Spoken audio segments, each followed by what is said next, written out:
आज हम गुफाओं से जुड़ी दो ऐसी खौफनाक कहानियों पर नजर डालेंगे जिनका अंजाम बहुत बुरा हुआ। हमेशा की तरह दर्शकों को सावधानी बरतने की सलाह दी जाती है। 17 नवंबर 2003। इसकी शुरुआत एक आम एडवेंचर के तौर पर हुई थी। माउई के रहने वाले माइकल जिंजरिश ने उस दोपहर 4 और लोगों को इकट्ठा किया था ताकि वे कुछ ऐसा कर सकें जो रोमांच के शौकीनों को हमेशा इस बड़े द्वीप की ओर खींचता रहा है, यानी धरती के गर्भ में उतरना। हवाई के क्यूआ के पास स्थित हाना हाईवे का इलाका इस ग्रह के सबसे ज्यादा भूगर्भीय रूप से सक्रिय इलाकों में से एक पर बसा है। यह एक ऐसी जगह है जहां हजारों साल पहले जब प्राचीन लावा समुद्र की ओर बह रहा था तो उसने जमीन की सतह के काफी नीचे खोखली सुरंगें बना दी थीं। ये सुरंगें, जिनमें से कुछ सैकड़ों फीट तक फैली हुई हैं और जमीन की सतह से लगभग 30 मीटर या उससे भी ज्यादा नीचे हैं, अब गुफाओं के शौकीनों, जमीन के नीचे खोज करने वालों, गुफाओं में घूमने वालों और ऐसे जिज्ञासु हाइकर्स के लिए एक अनौपचारिक मंजिल बन गई थीं, जो कुछ ऐसा अनुभव करना चाहते थे जो बिल्कुल अनोखा हो और जमीन के ऊपर की दुनिया से एकदम अलग हो। लावा ट्यूब्स में कुछ ऐसा है जो लोगों को अपनी ओर जबरदस्त तरीके से खींचता है। ये चूना पत्थर की उन गुफाओं जैसी नहीं होती जिन्हें पानी ने धीरे धीरे तराशा हो। लाखों सालों के दौरान वे तेजी से और जोरदार तरीके से बने थे। पिघली हुई चट्टानें तेजी से आगे बढ़ती थीं और अपने पीछे ऐसी सुरंगें छोड़ जाती थीं जो किसी दूसरी दुनिया की लगती थीं।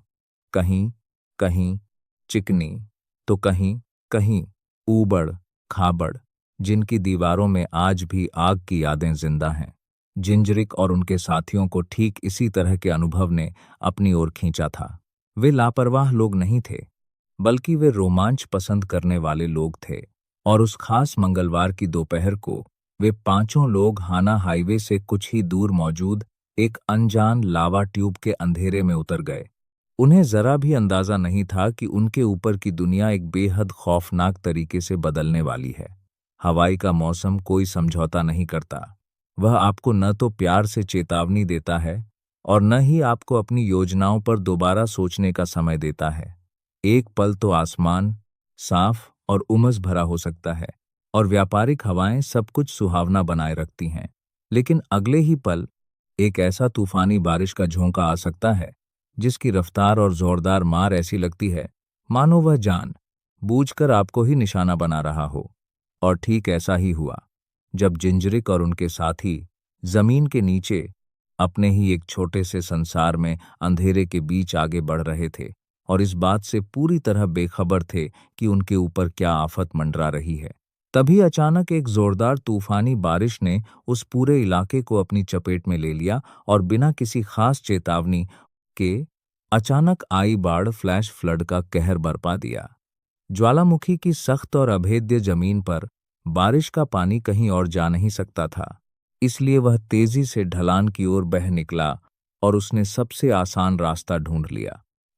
वह रास्ता था गुफा का प्रवेश द्वार। बेहद कम समय के अंदर ही पानी की एक विशाल और जोरदार धारा बन गई जो सीधे लावा ट्यूब के मुहाने में तेजी से गिरने लगी और इस तरह बाहर निकलने का एकमात्र रास्ता पूरी तरह से पानी में डूब गया। अंदर, और उससे भी ज्यादा महत्वपूर्ण, बाहर निकलने का एकमात्र रास्ता, निकास द्वार बंद हो चुका था। प्रकृति ने स्वयं उसे सील कर दिया था, चट्टान या मिट्टी से नहीं, बल्कि बहते, उग्र, अनियंत्रित पानी से। कल्पना कीजिए कि आप प्राचीन अग्नि द्वारा तराशी गई एक संकरी सुरंग में हैं। आपके पीछे कहीं पानी की गर्जना सुनाई दे रही है, हवा का दबाव बदल रहा है और आपको पूरी स्पष्टता से एहसास हो रहा है कि आप धरती के अंदर बंद हो चुके हैं। जिंजरिक और उनके समूह को ठीक इसी क्षण का सामना करना पड़ा। जिंजरिक समेत 2 लोगों ने पल भर में एक हताश निर्णय लिया। उन्होंने खुद को उफनते, बर्फीले बाढ़ के पानी में डुबो दिया और अपनी पूरी ताकत से पानी के बहाव से लड़ते हुए बाढ़ से भरे प्रवेश द्वार से बाहर निकलने का रास्ता बनाया। वे सफल हो गए। वे भीगे हुए, कांपते हुए, हाँफते हुए सतह पर निकले, लेकिन जीवित और मुक्त। बाकी 3 लोग इतने भाग्यशाली नहीं थे। चाहे पानी बहुत तेजी से बढ़ा हो, धारा बहुत तेजी से शक्तिशाली हो गई हो, या डर ने उन्हें एक पल के लिए भी रोके रखा हो, बचे हुए 3 भूमिगत खोजकर्ता उस बाढ़ से भरे प्रवेश द्वार से बाहर नहीं निकल सके। नीचे से हल्की रोशनी आ रही थी। इस बात का कोई संकेत नहीं था कि क्या वे लोग प्रवेश द्वार के पास थे। क्या तेज धारा उन्हें गुफा के अंदरूनी हिस्से में और आगे खींच ले गई थी, या क्या कुछ ऐसा हो चुका था जिसे पलटा नहीं जा सकता था। अनिश्चितता अपने आप में एक भयानक स्थिति थी, लेकिन स्थिति इससे भी कहीं अधिक जटिल थी, क्योंकि जब बचाव कर्मी गुफा का जायजा ले रहे थे, तभी उन्हें एक और संकटकालीन सूचना मिली। लगभग 2 दर्जन फंसे हुए पर्वतारोही, जिनमें कई छोटे बच्चे भी शामिल थे, गुफा से काफी दूर फंसे हुए थे। वे एक पगडंडी के पास ट्रैकिंग कर रहे थे और बाढ़ से भरी धारा के दूसरी ओर फंस गए थे। पगडंडी से पूरी तरह कट गए थे और अपने दम पर सुरक्षित वापस लौटने में असमर्थ थे। वे किसी तरह एक चट्टान पर चढ़ने में कामयाब रहे और वहीं अटके रहे। जो मामला एक लापता व्यक्ति की घटना के रूप में शुरू हुआ था, वह अब हवाई की ढलती दोपहर में एक साथ चल रही बहुआयामी आपात स्थिति में बदल गया था। दिन का उजाला तेजी से कम हो रहा था। केवल कुछ घंटों की उपयोगी रोशनी बची थी। बचाव दल को एक ऐसे फैसले का सामना करना पड़ा जो कोई नहीं लेना चाहता था। गुफा का प्रवेश द्वार, जो अभी भी उग्र बाढ़ के पानी से गरज रहा था, किसी भी प्रकार के पानी के नीचे प्रवेश के प्रयास के लिए बहुत खतरनाक माना गया। धारा बहुत तेज थी। अंदर दृश्यता लगभग शून्य थी और प्रशिक्षित बचावकर्मी के बह जाने का खतरा था। लावा ट्यूब में जाना, या उससे भी बुरा, खुद ही उसमें फंस जाना, यह जोखिम उठाना बिल्कुल भी मंजूर नहीं था। समस्या को और भी मुश्किल बनाने वाली बात यह थी कि जमीन के ऊपर मौजूद किसी भी व्यक्ति को ठीक ठीक यह पता नहीं था कि वे तीनों आदमी लावा ट्यूब के अंदर कितनी दूर तक चले गए थे। एक पानी से भरे, घुप अंधेरे और न जाने कितनी लंबी सुरंग के मुहाने से किसी गोताखोर को आंख मूंदकर अंदर भेजना बचाव की कोशिश नहीं होती, बल्कि यह तो चौथे व्यक्ति को मौत के मुंह में धकेलने जैसा होता। और इसलिए जैसे जैसे समय बीतता जा रहा था, यह फैसला लिया गया कि जमीन के ऊपर फंसे हुए उन यात्रियों को बचाने को प्राथमिकता दी जाए जो दिखाई दे रहे थे। बचाव टोकरी से लैस एक हेलीकॉप्टर को काम पर लगाया गया। वह धीरे धीरे और सावधानी से चक्कर लगाता हुआ फंसे हुए लोगों को 2-2 करके, चाहे वे बड़े हों या बच्चे, पानी से भरी उस नदी के दूसरी ओर से उठाकर हाईवे के पास तय की गई सुरक्षित जगह तक पहुंचाने लगा। यह काम बेहद मेहनत भरा और व्यवस्थित था, लेकिन इसने लोगों को खतरे से निकालकर सुरक्षा तक पहुंचाया, एक बार में 2 लोगों को। हालांकि उस रात 10:00 बजे तक गुफा में लापता हुए उन तीनों लोगों को बचाने का आधिकारिक अभियान अगली सुबह तक के लिए रोक दिया गया। इस फैसले के पीछे कोई बेरहमी नहीं थी। घुप अंधेरे में काम करना, जबकि गुफा के अंदर बाढ़ का पानी अभी भी तेजी से बह रहा था। बचाव दल के सदस्यों के लिए इसे जारी रखना बहुत ज्यादा खतरनाक माना गया। सुबह की पहली रोशनी के साथ हालात बेहतर होते और बचाव के लिए ज्यादा अच्छे विकल्प भी मिलते। यही आधिकारिक पक्ष था, लेकिन गुफा के मुहाने पर जमा हुए उन लापता लोगों के दोस्तों और परिवार वालों के लिए आधिकारिक पक्ष कोई मायने नहीं रखता था। वे तो बस अपने प्यार और हार न मानने के जज्बे से काम कर रहे थे। वे पास की एक दुकान पर गए, टॉर्चें खरीदीं और ग्लो स्टिक्स, चमकने वाली छड़ें खरीदीं। ये बस साधारण, सस्ती रासायनिक छड़ें थीं, वैसी चीज जो आप हैलोवीन परेड में किसी बच्चे को देते हैं। और वे सीधे उसी गुफा में वापस आ गए और वहां से निकलने से मना कर दिया। इसके बाद जो हुआ वह उन पलों में से एक है जो किसी आपदा की कहानी में शामिल होने के लिए बहुत ही शांत और मानवीय लगता है। दोस्तों ने उन ग्लो स्टिक्स को तोड़ा और उन्हें गुफा के मुहाने पर बहते पानी में फेंक दिया। उन्होंने ठंडी हरी और पीली रोशनी वाली चमकती ट्यूबों को एक पानी से भरी ज्वालामुखी सुरंग में फेंका और अंधेरे आसमान के नीचे इंतजार किया। और लगभग तुरंत ही, पलक झपकते ही, धरती के बहुत अंदर से कहीं से उन्हें चिल्लाने की आवाज सुनाई दी। गुफा में फंसे तीनों लोग, जिन्होंने अब तक जमीन के नीचे पूरे अंधेरे में घंटों बिताए थे, पानी की आवाज सुनते हुए और यह सोचते हुए कि क्या कोई कभी उन्हें बचाने आएगा, उन्होंने पानी में छप छप की आवाज सुनी, अपने नीचे पानी में चमक को हिलते हुए देखा और अपनी बची हुई पूरी ताकत से वापस चिल्लाए। वे जिंदा थे, उन्हें कोई चोट नहीं लगी थी, लेकिन पानी अभी भी इतना ज्यादा और खतरनाक था कि बाहर निकलने की कोशिश नहीं की जा सकती थी। इसीलिए उन्होंने इंतजार किया। उनके परिवारों ने ऊपर से अंधेरे में आवाज लगाई, बाढ़ के शोर के बीच भी संपर्क बनाए रखा और धीरे धीरे अगले कई घंटों में पानी का स्तर नीचे गिरा। पानी का बहाव कम हो गया। गुफा का मुहाना फिर से दिखाई देने लगा। ज्वालामुखी की लावा ट्यूब में जमीन के नीचे लगभग 9 घंटे फंसे रहने के बाद तीनों आदमी धरती से बाहर निकले और रात की हवा में पूरी तरह से सुरक्षित खड़े थे। जमीन के नीचे 9 घंटे, कोई गोताखोर टीम नहीं, कोई विशेष उपकरण नहीं, पानी के नीचे कोई साहसी बचाव अभियान नहीं, बस अंधेरे में डटे हुए 3 आदमी और जमीन के ऊपर मुट्ठी भर लोग, जिन्होंने उन्हें ढूंढना बंद नहीं किया। और कुछ ग्लो स्टिक्स, यही चीज उन्हें घर वापस ले आई। कभी कभी किसी सर्वाइवल कहानी का सबसे असाधारण हिस्सा वह आपदा नहीं होती, बल्कि वह ग्लो स्टिक होती है। यह 10 मई 2003 का दिन था और लांस टेसम के पास यह मानने का कोई कारण नहीं था कि उस सुबह कुछ भी गलत होने वाला है। वह पहले भी यह यात्रा कर चुका था। वह क्रिस्टल आइस केव को ठीक वैसे ही जानता था जैसे आप किसी ऐसी सड़क को जानते हैं जिस पर आप 100 बार गाड़ी चला चुके हों। उसके मोड़, उसकी ढलानें, उसकी लय। जिस तरह वह अंधेरा गुफा के अंदर ऐसे कमरों में खुलता है जो जमीन के नीचे मौजूद होने के हिसाब से बहुत ज्यादा विशाल लगते हैं। यह गुफा दक्षिण पूर्वी इडाहो की लावा चट्टानों के बीच स्थित है। यह एक ऊंचे रेगिस्तान में है, जहां जमीन समतल और चौड़ी है और आसमान इतना विशाल लगता है जितना उसे नहीं होना चाहिए। और अपनी अनोखी सुंदरता और अपनी बनावट की भव्यता के कारण यह गुफा सालों से गुफा खोजियों, स्पेलंकर्स को अपनी ओर आकर्षित करती रही है। आप मुख्य प्रवेश द्वार पर मौजूद 42 फीट 13 मीटर की सीधी ढलान से नीचे उतरकर गुफा में प्रवेश करते हैं। फिर आप बर्फ की आकृतियों से सजे रास्तों के जाल में उतरते हैं। ये आकृतियां लैंप की रोशनी को सोखकर उसे ठंडे और बिखरे हुए टुकड़ों के रूप में वापस परावर्तित करती हैं। आप गुफा के निचले हिस्सों से होते हुए आगे बढ़ते हैं और अंत में एक दूसरी ढलान पर पहुंचते हैं, जो 50 फीट 15 मीटर नीचे जाती है।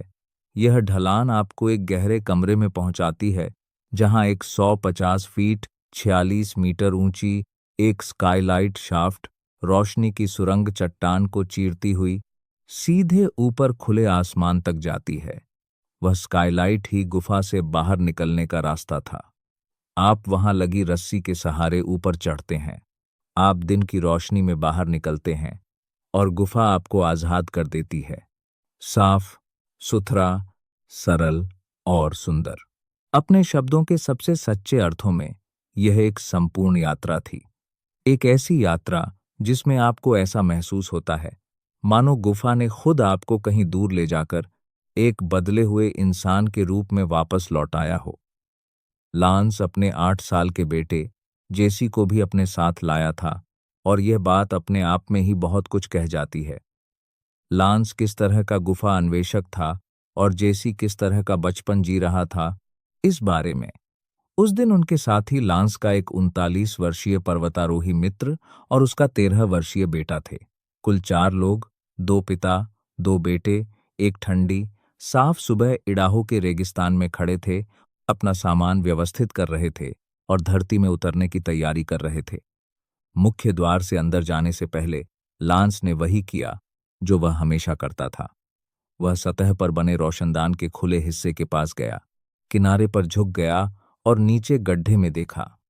रोशनदान का शाफ्ट खुला और दिखाई दे रहा था। दिन का प्रकाश 150 फीट 46 मीटर चट्टान से सीधे नीचे आ रहा था और गड्ढे के तल पर वह फर्श को स्पष्ट रूप से देख सकता था, जो बर्फ से ढका हुआ था, जैसा कि साल के उस समय लगभग हमेशा होता था। और उसकी 200 फीट 61 मीटर रस्सी के कई कुंडल सतह पर ढीले पड़े थे। उसने रस्सी को पहले ही तैयार कर लिया था, उसे शाफ्ट में नीचे उतारा था, और वे कुंडलियां इस बात की पुष्टि थीं कि रस्सी तल तक पहुंच चुकी थी और उनके लिए तैयार थी। सब कुछ बिल्कुल सही लग रहा था। सब कुछ वैसा ही दिख रहा था जैसा हमेशा दिखता था। लांस के पास कुछ और सोचने का कोई कारण नहीं था, इसलिए उसने नहीं सोचा, और वह और बाकी लोग मुख्य द्वार तक गए और अंदर उतर गए। दोपहर गुफा में घूमने की अच्छी दोपहरों की तरह गुजरी। धीरे धीरे, सावधानी से, हेडलाइट्स की रोशनी में चट्टानों को देखते हुए और गहरी भूमिगत खामोशी के बीच वे रास्तों और कमरों से गुजरे। बिना किसी समस्या के पहली छलांग लगाई, गुफा के निचले हिस्सों में और गहराई तक गए, और आखिरकार वे दूसरी ढलान पर पहुंच गए। लांस ने इसे पुल डाउन नीचे खींचने लायक तरीके से सेट किया। इसका मतलब था कि एक बार नीचे उतरने के बाद वह रस्सी को अपने पीछे नीचे खींच लेंगे। लंबी गुफा यात्राओं, थ्रू ट्रिप्स में यह एक आम तरीका है। यह एक ऐसा मोड़ भी होता है जहां से वापस लौटना मुमकिन नहीं होता, और अनुभवी गुफा खोजकर्ता इस बात को अच्छी तरह समझते हैं। जब वह रस्सी नीचे आ जाती है तो वापसी का रास्ता बंद हो जाता है। फिर आगे बढ़ने की ही एक दिशा बचती है, स्काईलाइट रोशनदान की ओर, बाहर निकलने के रास्ते की ओर, जमीन की सतह की ओर। लांस यह बात जानता था।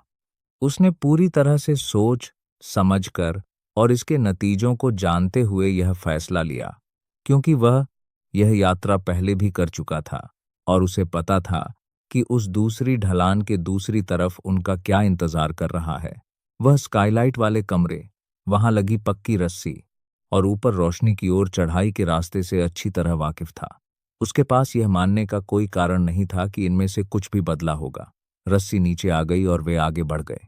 कहानी का यह वह हिस्सा है जहां आपको एक बात समझनी होगी कि अनुभवी लोग अक्सर गंभीर मुश्किलों में कैसे फंस जाते हैं। ऐसा लगभग कभी भी इसलिए नहीं होता कि उन्होंने कोई बेवकूफ़ी भरा, लापरवाही भरा या जल्दबाजी भरा काम किया हो, बल्कि ऐसा लगभग हमेशा इसलिए होता है कि उन्होंने अपनी जानकारी के आधार पर जो किया, वह उस समय उन्हें पूरी तरह से सही और समझदारी भरा ही लगा था, और बाद में पता चलता है कि उनकी उस जानकारी में एक बेहद जरूरी जानकारी की ही कमी थी। बस एक तथ्य जो कहीं किसी कोने में नजर से ओझल होकर चुपचाप मौजूद था। अगर उन्हें उस तथ्य के बारे में पता होता तो शायद सब कुछ ही बदल गया होता। लांस टेस्म सीधे एक ऐसी स्थिति की ओर बढ़ रहा था जो उसकी ऐसी ऐसी परीक्षाओं से गुजरने वाली थी जिनकी उसने कभी कल्पना भी नहीं की थी। ऐसा इसलिए हुआ था क्योंकि पिछली बार जब वह इस गुफा में आया था, उसके बाद के महीनों में यह गुफा पूरी तरह से बदल चुकी थी, और यह गुफा इस तरह से बदली थी कि कोई भी ऐसा व्यक्ति जो इन महीनों में गुफा के अंदर न गया हो, हाल ही में उन्हें इसके बारे में जानने का कोई कारण नहीं मिला होगा। जैसे ही वे पैसेज से होते हुए स्काईलाइट वाले कमरे की ओर बढ़े, लांस ने कुछ गड़बड़ महसूस की, इससे पहले कि वह उसे कोई नाम दे पाता। वह इस गुफा में इतनी बार आ चुका था कि उसके दिमाग में हर स्टेज पर यहाँ कैसा महसूस होता है, इसका एक मानसिक नक्शा बन गया था। और स्काईलाइट तक पहुंचने के रास्ते के बारे में जो एक बात वह जानता था, वह थी रोशनी। दिन की रोशनी की वह हल्की, धुंधली झलक जो जैसे जैसे आप करीब पहुंचते थे, अंधेरे में घुलने लगती थी। जिस तरह आपके आगे का अंधेरा थोड़ा सा बदल जाता था जब आप आसमान की ओर खुले किसी प्राकृतिक छेद के पास होते थे, वह बदलाव वहां नहीं था। आगे का पैसेज उतना ही अंधेरा था जितना पीछे का, और उसमें एक सील की हुई जगह जैसा सपाट, दबा हुआ सा एहसास था।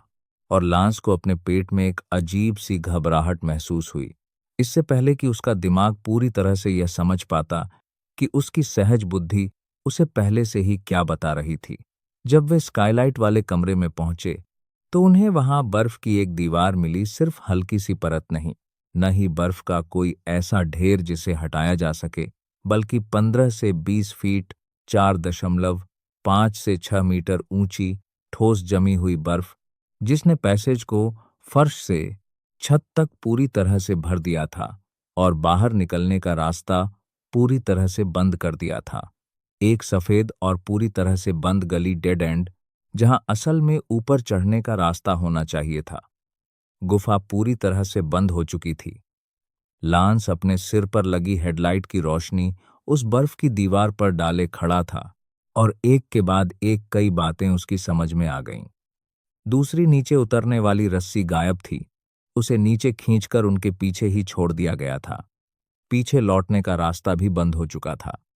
बाहर निकलने का कोई दूसरा रास्ता नहीं था और उसका 8 साल का बेटा इस कड़ाके की ठंड में ठीक उसके बगल में खड़ा था।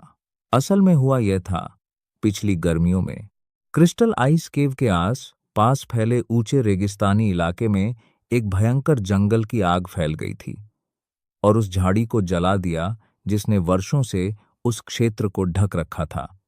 वह झाड़ी जिसके बारे में अधिकांश लोग कभी सोच भी नहीं सकते थे कि उसका नीचे गुफा से कोई संबंध है, हवा को रोकने का काम कर रही थी और उसके बिना प्रचलित पूर्वी हवा को सर्दियों भर भारी मात्रा में बर्फ को सीधे रोशनदान के शाफ्ट में धकेलने से रोकने के लिए कुछ भी नहीं था।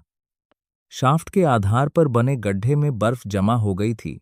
ठंड के महीनों में सप्ताह दर सप्ताह बढ़ती रही, जब तक कि उसने जोड़ने वाले मार्ग को पूरी तरह से ढक नहीं दिया, जिससे कमरा सामान्य से 20 फीट 6 मीटर अधिक गहराई तक भर गया। जब लांस ने उस सुबह सतह से नीचे देखा और बर्फ की सतह पर रस्सी के कुंडल देखे, तो वह एक नकली फर्श देख रहा था, एक दबी हुई सतह जो वास्तविक फर्श से 20 फीट 6 मीटर ऊपर थी। रस्सी बर्फ तक पहुंच गई थी। हाँ, यह गुफा के तल तक नहीं पहुंची थी। उसने बिल्कुल गलत चीज की पुष्टि की थी और गुफा ने उसे कोई संकेत नहीं दिया था कि कुछ असामान्य है, क्योंकि सतह से यह पूरी तरह से सामान्य दिख रही थी। इसके बाद लांस ने जो किया वह इस कहानी का सबसे महत्वपूर्ण हिस्सा है, क्योंकि उस स्थिति में बहुत से लोग बाहर निकलने के 2 रास्ते, दोनों बंद, 2 बच्चों सहित 4 लोग, घंटों तक कोई बचाव योजना सक्रिय नहीं, घबराहट के करीब अपना महत्वपूर्ण समय बिताते। लांस ने ऐसा नहीं किया। उसने अपने पास मौजूद चीजों पर ध्यान दिया। एक नुकीला पत्थर, एक बर्फ तोड़ने वाला पेंच, 2 पिता, 2 लड़के। उसने पत्थर और पेंच की मदद से बर्फ के ढेर पर सीढ़ियां काटना शुरू किया और व्यवस्थित रूप से छत तक पहुंचकर अपने हाथों से पुष्टि की कि रास्ता अवरुद्ध है, जो कि था। फिर वह नीचे आया और बर्फ से भरे कमरे के पूरे घेरे में घूमकर ऐसी किसी भी जगह की तलाश करने लगा जो बंद रास्ता न हो। एक कोने में, जहां बर्फ मार्ग की दीवार से मिलती थी, उसे वह मिल गया। 4 से 6 इंच चौड़ा और 10 से 15 सेंटीमीटर लंबा एक गैप, जहां बर्फ जमने या ऊर्ध्वपातन के कारण चट्टान से अलग हो गई थी। एक संकरी दरार जो रोशनदान की दिशा में ऊपर की ओर जाती थी और 4 से 6 इंच चौड़े और 10 से 15 सेंटीमीटर लंबे उस अंधेरे में गायब हो जाती थी। यह लगभग न के बराबर था, लेकिन लगभग न के बराबर भी न के बराबर नहीं होता। और उस समय लांस टेसम के पक्ष में 2 चीजें थीं, एक बर्फ का पेंच और एक 8 साल का लड़का जो गुफाओं में पला बढ़ा था। उसने बर्फ का पेंच लगाया, जेसी के लिए एक ब्ले तैयार किया और दोनों ने मिलकर उस गैप पर काम करना शुरू किया, बर्फ को खुरचते, हटाते और चट्टान की दीवार से हाथ से खींचते हुए, जब तक कि वह छेद इतना चौड़ा न हो जाए कि एक छोटा बच्चा उसमें प्रवेश कर सके। जेसी बिना किसी झिझक के अंदर चला गया, 3 फीट 1 मीटर से भी कम की दबी हुई अंधेरी परत को धकेलते हुए। फिर रास्ता 18 इंच 45 सेंटीमीटर चौड़ा हो गया और वह ठीक से आगे बढ़ सका, रेंगता हुआ और बर्फ से भरी दरार से 20 फीट 6 मीटर और आगे बढ़ता रहा, जब तक कि उसने उसे नहीं देखा। प्रकाश ठंडा और सफेद और बिल्कुल वास्तविक, जो उसके ऊपर जमी हुई बर्फ से छनकर इडाहो के आकाश से नीचे आ रहा था। उसने अपने हाथों, अपने शरीर और जो कुछ भी उसके पास था, उससे ऊपर की ओर खोदा, जमी हुई बर्फ की आखिरी परत को धकेलते हुए जब तक कि वह उसके ऊपर टूट नहीं गई और वह रोशनदान वाले गड्ढे में था, दिन के उजाले में खड़ा था, ठंडी हवा में सांस ले रहा था, पूरी तरह से जीवित था। फिर, क्योंकि वह 8 साल का था और सही व्यक्ति द्वारा पाला पोसा गया था, वह मुड़ा और दूसरों को बाहर निकालने में मदद करने के लिए वापस अंदर चला गया। दोनों तरफ से मिलकर काम करते हुए जेसी ऊपर से और लांस नीचे से, उन्होंने रास्ते को धीरे धीरे तब तक चौड़ा किया जब तक कि वह पहले सामान ले जाने के लिए और फिर लोगों के निकलने के लिए काफी चौड़ा नहीं हो गया। और फिर लांस ने पहले उस पर्वतारोही के बेटे को, फिर उसके दोस्त को उस रास्ते से बाहर भेजा और आखिर में वह खुद भी उस अंधेरे रास्ते से बाहर निकला। वह अपना सामान अपने पीछे खींचता हुआ रोशनी से भरे एक गुफा के गड्ढे में जा पहुंचा। वे रस्सी के सहारे ऊपर चढ़े। वे जमीन की सतह पर आ गए।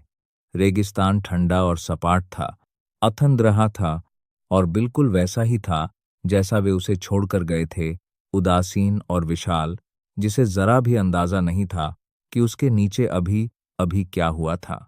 बाद में लांस को पता चला कि उसकी इस यात्रा से 2 हफ्ते पहले कॉलेज के छात्रों का एक समूह भी इसी तरह की थ्रू ट्रिप, गुफा के एक छोर से दूसरे छोर तक जाने की यात्रा करने की कोशिश कर रहा था।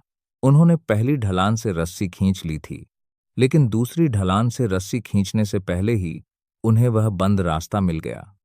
वे आगे नहीं बढ़ पाए और पहली ढलान के ठीक नीचे फंस गए।